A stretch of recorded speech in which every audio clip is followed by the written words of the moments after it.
Hello friends, welcome to GS education. GS education में आपका स्वागत है। फ्रेंड्स, इस वीडियो में हम लोग 12th का जो फिजिक्स में टॉपिक डिस्कस कर रहे थे उसी को आगे बढ़ाएंगे। ठीक है, ये जो हम लोग चैप्टर डिस्कस कर रहे थे उस चैप्टर का नाम है परमाणु, और इसमें दो टॉपिक अब तक डिस्कस कर चुके हैं। एक तो रदरफोर्ड का अल्फा कण प्रकीर्णन और दूसरा नील्स बोर का हाइड्रोजन परमाणु मॉडल। अब नील्स बोर का हाइड्रोजन परमाणु मॉडल को ही आगे बढ़ाते हैं। पिछले वीडियो में हम आपको एक फॉर्मूला लिखाए थे इलेक्ट्रॉन की ऊर्जा का। इलेक्ट्रॉन की ऊर्जा का एक्चुअल में फॉर्मूला था En is equal to -13.6 by n square into Z square. इन सभी के बारे में अलग अलग करके मेंशन किए थे। En क्या है? Energy of electron in their orbit. कहने का मतलब हो गया कि उनके कक्ष में इलेक्ट्रॉन का ऊर्जा। n क्या है? n है उसका प्रिंसिपल क्वांटम नंबर्स, यानी कि मुख्य क्वांटम संख्या। हम जैसे प्रथम कक्ष कहेंगे तो n इज इक्वल टू 1 हो जाएगा, दूसरा कक्ष बोलेंगे तो n इज इक्वल टू 2 हो जाएगा। तो इस तरह से उसके बाद z है आपका, z है परमाणु संख्या। अब हाइड्रोजन की बात कर रहे हैं तो हाइड्रोजन के लिए परमाणु संख्या z का वैल्यू 1 रख देंगे, और फिर n का हाइड्रोजन परमाणु में इलेक्ट्रॉन की ऊर्जा अलग अलग कक्ष में निकालने के लिए आप n इज इक्वल टू 1 रखिएगा। ठीक है ना? तो उसका ऊर्जा जो आएगा वो -13.6 इलेक्ट्रॉन वोल्ट आएगा। ठीक है, ये न्यूनतम ऊर्जा है। ठीक है, ये न्यूनतम ऊर्जा है। तो एक बात तो यहाँ से ये भी आप सीख सकते हैं कि प्रथम कक्ष में जो इलेक्ट्रॉन होते हैं उसकी ऊर्जा सबसे कम होती है, न्यूनतम ऊर्जा होती है, और जैसे जैसे ऊपर चलते जाएंगे ऊर्जा का मात्रा जो है वो बढ़ता जाएगा। उसके बाद जब आप n इज इक्वल टू 2 रखिएगा तो मतलब ये हुआ कि दूसरे कक्ष में इलेक्ट्रॉन की ऊर्जा -3.4 इलेक्ट्रॉन वोल्ट होता है। अब आपको कहीं ये कन्फ्यूजन ना हो कि सर ये अधिक लग रहा है ये कम लग रहा है, तो ऐसा नहीं है। ये माइनस में वैल्यू है, और माइनस वाला वैल्यू जो है उसमें उल्टा इफेक्ट पड़ता है। जो आपको माइनस में छोटा दिख रहा है वो एक्चुअल में बड़ा है, और जो बड़ा दिख रहा है वो छोटा है। क्योंकि इसको ऐसे समझिए, किसी के पास 13.6 रुपया कर्ज है, माइनस का मतलब ऋण है, और किसी के पास 3.4 रुपया है। तो सबसे अच्छा कौन है इन दोनों में? इन दोनों में अगर बात करें तो ज़्यादा अच्छा तो यही हुआ, क्योंकि इसके पास कम कर्ज है। तो कर्ज के केस में जिसके पास कम होता है वही ज़्यादा बेनिफिशियल होता है। तो इसलिए ये ऊर्जा अधिक है इसके तुलना में। ठीक है ना?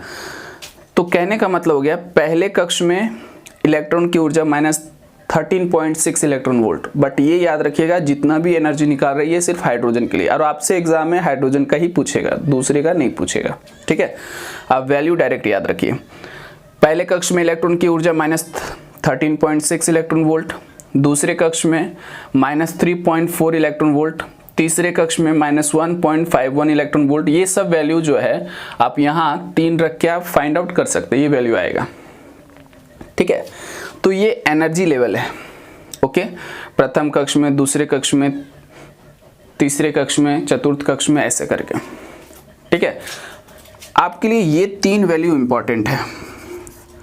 एग्जाम में कभी भी आपको शायद ऊर्जा स्तर तो नहीं पूछता है कि ऊर्जा स्तर का रेखा बनाइए, लेकिन ऑब्जेक्टिव में ये वैल्यू जरूर पूछता है ऑब्जेक्टिव में, तो वैल्यू याद रखिएगा आप। अब इसी ऊर्जा स्तर के मदद से हम लोग समझेंगे हाइड्रोजन स्पेक्ट्रम को। ठीक है, इन्हीं ऊर्जा स्तर के मदद से हम लोग हाइड्रोजन स्पेक्ट्रम को समझेंगे। देखिए, हाइड्रोजन स्पेक्ट्रम का मतलब जिस तरह से आप याद करिए तो लाइट में हम लोग, मतलब प्रकाश के चैप्टर में हम लोग वर्ण विक्षेपण पढ़ते हैं, यानी कि स्पेक्ट्रम। उसी तरह से हाइड्रोजन का भी स्पेक्ट्रम होता है।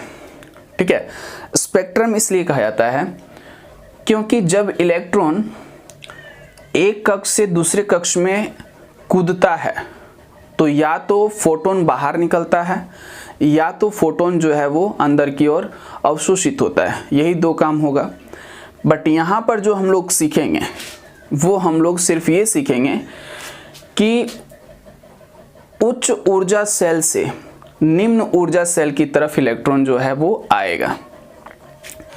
जैसे जैसे हम लोग ऊपर चलेंगे वो उच्च ऊर्जा कक्ष कहलाएगा, उच्च ऊर्जा कक्ष, और नीचे वाला का निम्न ऊर्जा कक्ष, जिसे हम न्यूनतम भी कह सकते हैं, निम्न ऊर्जा कक्ष। ठीक है, अब समझिएगा इस वीडियो में जो हम ये आपको बताने वाले हैं, आपको यहाँ पर बिल्कुल भी माइंड पर प्रेशर नहीं लेना है कि सर इसको थोड़ा डिटेल में और बताते हैं। यहाँ पर वीडियो पर उतना डिटेल में बताने का समय नहीं है। आपको क्लास में, जब ऑफलाइन क्लास चलेगा हम लोग का, जब क्लास स्टार्ट होगा लॉकडाउन के बाद, तो हम आपको वहाँ पर और अच्छे से समझाएंगे। बट यहाँ पर सिर्फ जितना ज़रूरत है उतना हम आपको बता रहे हैं। आप ऐसे याद करिएगा, ठीक है, कि पहले कक्ष में यदि इन ऊपर वाले सभी उच्च ऊर्जा कक्ष से जब इलेक्ट्रॉन कूदकर पहले वाले कक्ष में, देखो 8 से 1 में, या यहाँ देखो 7 से 1 में, 6 से 1 में, 5 से 1 में, 4 से 1 में, 3 से 1 में, 2 से 1 में, मतलब इन सभी उच्च ऊर्जा कक्ष से जब निम्न ऊर्जा कक्ष में यानी कि n=1 पर जब कोई इलेक्ट्रॉन आता है, तो आप सोचिए, पिछले क्लास में ये बताए थे कि जब उच्च ऊर्जा कक्ष से निम्न ऊर्जा कक्ष की ओर इलेक्ट्रॉन आता है तो ऊर्जा बाहर निकलता है। तो बाहर निकलेगा तो फोटोन के रूप में निकलेगा, और फोटोन के रूप में निकलेगा तो वो एक तरह से यूं समझ लो कि एक एनर्जी का रेडिएशन निकल रहा है। ठीक है, रेडिएशन निकल रहा है। अब वो रेडिएशन का जो वेवलेंथ होता है, तरंग दैर्घ्य, कोई भी रेडिएशन, प्रकाश भी है तो उन सभी का तरंग दैर्घ्य होता है। ठीक है, जैसे हम लोग पढ़े हैं कि श्वेत प्रकाश के 7 रंग होते हैं। ठीक है, 7 रंग में सबसे अधिक तरंग दैर्घ्य होता है लाल का, और सबसे कम होता है बैंगनी का। ये हम लोग पढ़े हैं। तो तरंग दैर्घ्य जो है ये डिसाइड करता है कि वो प्रिज्म से वर्ण विक्षेपण होने के बाद यानी कि अपवर्तन होने के बाद कितना मुड़ेगा। हम जानते हैं कि जो लाल रंग होता है उसका तरंग दैर्घ्य सबसे अधिक होता है, जिस वजह से वो कम मुड़ता है, और बैंगनी रंग जो है उसका तरंग दैर्घ्य सबसे कम होता है, इसलिए वो अधिक मुड़ता है। तो वो तरंग दैर्घ्य का इफेक्ट है। ओके, बट यहाँ पर भी जो रेडिएशन निकल रहा है उसका तरंग दैर्घ्य होगा, और तरंग दैर्घ्य होने की वजह से उसका सभी का क्षेत्र बदल जाता है। अब ये देखिए, जब इनसे आएगा तो निकलने वाला जो रेडिएशन होगा वो हम बोलेंगे कि किस श्रेणी में पड़ेगा, तो लाइमेन श्रेणी में। ध्यान से सुन लीजिए, लाइमेन श्रेणी, बामर श्रेणी, पासेन, ब्रैकेट और फुंट। देखिए, कहीं फुंड लिखता है, कहीं फुंट लिखता है। ठीक है, फुंट, एनसीईआरटी में आपको फुंट मिलेगा, तो अच्छे से समझ लीजिए। जब ऊपर वाले कक्ष से 1 में आएगा तो लाइमेन श्रेणी, ऊपर वाले कक्ष से दूसरे में आएगा तो बामर, ऊपर वाले कक्ष से तीसरे में आएगा पासेन, ऊपर वाले कक्ष से चौथे में ब्रैकेट, और ऊपर वाले कक्ष से 5वें में आएगा तो फुंट। ओके, ये तो हो गया श्रेणी, ये श्रेणी हो गया।